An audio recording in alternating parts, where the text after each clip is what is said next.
किस प्रकार से आप इस एस आर साइड के ऊपर मैग्नेटिक फील्ड स्टडी करोगे, तो एम्पियर्स लॉ वहां पे अप्लाई नहीं होने वाला है। ओके, तो यहाँ पे रीजन दिया गया है आपको।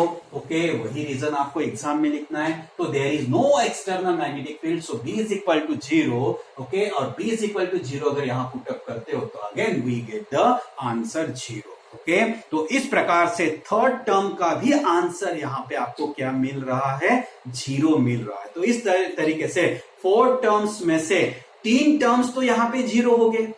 3 टर्म्स के आंसर क्या हो गए, 0, यानी यह 0 हो गया, यह 0 हो गया और यह भी 0 हो गया। सिर्फ आपके पास बची है यह फर्स्ट टर्म जो पी क्यू साइड शो करती है। तो फॉर साइड पी क्यू जब आप स्टडी करते हो तो पी क्यू साइड के ऊपर जब डेफिनेशन अप्लाई करते हो एम्पियर्स लॉ की, तो इस तरीके से इक्वेशन लिखा जाता है, बराबर। अब देखा जाए जब पी क्यू साइड को आप डायग्राम की तरफ देखते हो तो पी क्यू मीन्स एक प्रकार से एक्सिस होती है इस सोलेनॉइड की।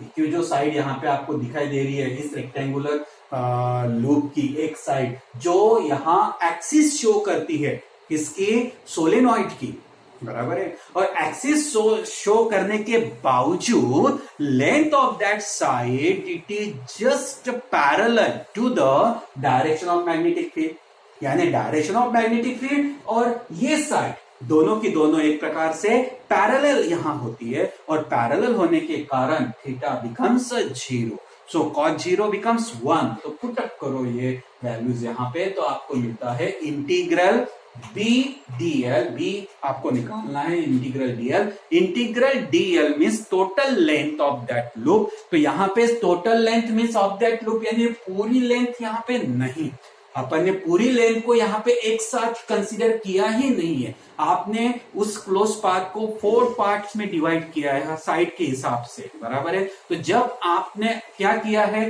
ये इस साइड के ऊपर तो आंसर 0 ही बता दिया है उसके, तो वो साइड वैसे ही हट गई है, सिर्फ एक ही साइड आपके पास बची, that is the P Q. और पी क्यू मीन्स एक प्रकार से क्या है, लेंथ एल।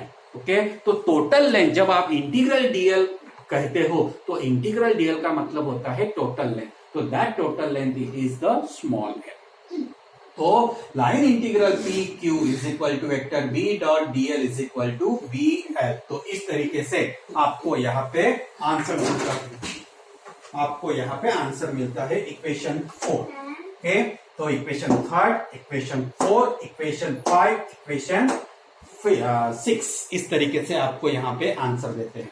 तो इन 4 टर्म्स में से 3 टर्म्स के तो आंसर वैसे ही 0 है। ओके, सिर्फ आपको 6 जो टर्म यहाँ पे दिखाई देती है उसी का आंसर मिलता है। अब क्या करना है, ये पूरे चारों के चारों टर्म्स का आंसर इक्वेशन 2 में पुटअप करना है। इसमें पुटअप करना है इक्वेशन 2 में।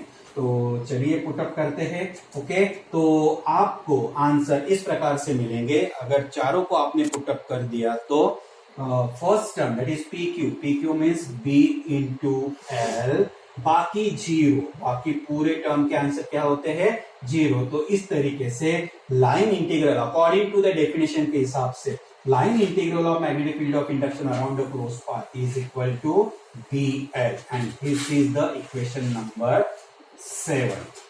This is the equation number 7. तो इस तरीके से आपका अभी डेफिनेशन के हिसाब से आपने line integral of magnetic field of induction around a close path, यहाँ आप लिख सकते हो around a close path vector B dot DL that is PQRS is equal to B into L।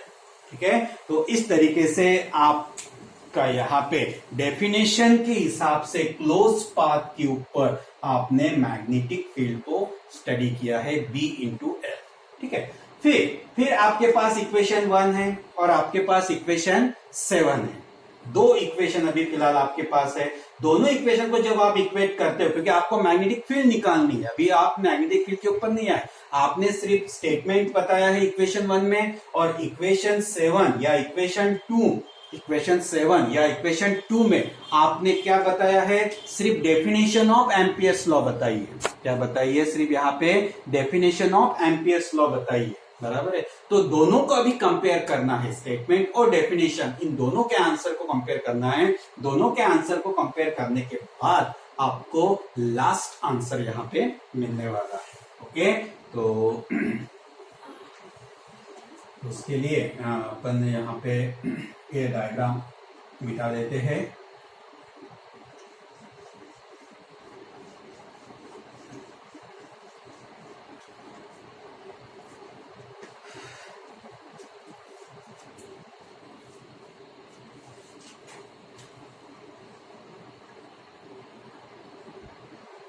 From equation 1 and equation 7, from equation 1 and equation 7 को जब आप equate करते हो तो आपको स्टेप्स इस प्रकार से मिलती है।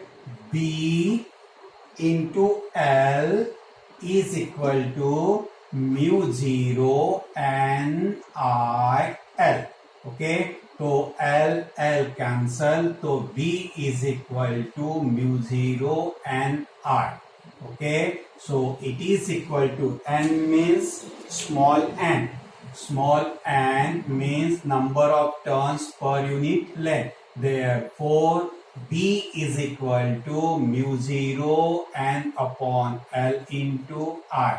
Okay, so this is the magnetic induction along the axis of a long straight solenoid। यह होता है आपका लास्ट आंसर जो आपको यहां मिल रहा है, that is the magnetic induction along the axis of a long straight solenoid। Okay, तो इस तरीके से यहां आंसर आपका कंप्लीट हो रहा है। ओके, समझ में आया? ओके, तो this is the along the axis. कहां पे निकाली है आपने magnetic field? Along the axis आपने यहां फाइंड आउट की है, बराबर है। तो इस तरीके से एग्जाम में जब आपको यह एक्सप्रेशन पूछा जाता है या डेरिवेशन यह पूछा जाता है तो नियर अबाउट 3 to 4 मार्क्स के लिए डेरिवेशन पूछा जाता है। कितने मार्क्स के लिए? 3 to 4 मार्क्स के लिए पूरा डेरिवेशन होता है। ठीक है, तो इस तरीके से यहाँ पे आपका एक्सप्रेशन फाइनली कंप्लीट हो रहा है, that is the magnetic induction along the axis of a long straight solenoid. Okay, बस आपको यह एक्सप्लेनेशन ही प्रॉपर वे यहां दिखानी है। ओके, ठीक है, तो अच्छे से उसको रीड करो। डेफिनेशन को 3 वीडियोस में अपन ने इसको कंप्लीट किया है। ओके, जिसमें आपने पहले डेफिनेशन सोलेनॉइड की बताई है, फिर बाद में आपने सोलेनॉइड के साथ एक्सप्रेशन स्टार्ट किया था।